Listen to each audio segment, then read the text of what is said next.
नमस्कार सभी को, मेरा नाम वैभव है। मैं Gopal Vidyamandir senior secondary school का छात्र हूँ। मैंने ये एग्रीकल्चर थीम पे ये प्रोजेक्ट बनाया। इसका नाम है एग्री सेंटिनल एक्स रोबोट। इसका मतलब है एग्री और कृषि में मदद करने वाला रोबोट।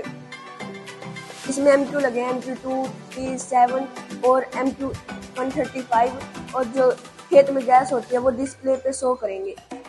पौधों का सारा डाटा ब्लिंक नामक ऐप पे चला जाएगा। ये नर्सरियों में जाके जो वहाँ पे पौधे लगे होते हैं उनको सेंस करके डिस्प्ले पे शो करेगा। जिसकी कमी होगी वो डिस्प्ले पे दिखा के वो जैसे नीम की छाल डालेगा जिससे कीड़े भाग जाएंगे, और बोन मील हड्डियों का चूरा डालेगा तो कैल्शियम प्रोवाइड होगा। पानी की कमी होगी तो पानी डालेगा, इससे पानी की बचत होगी और पौधों की अच्छे से देखभाल होगी और किसानों की कम मेहनत लगेगी। धन्यवाद।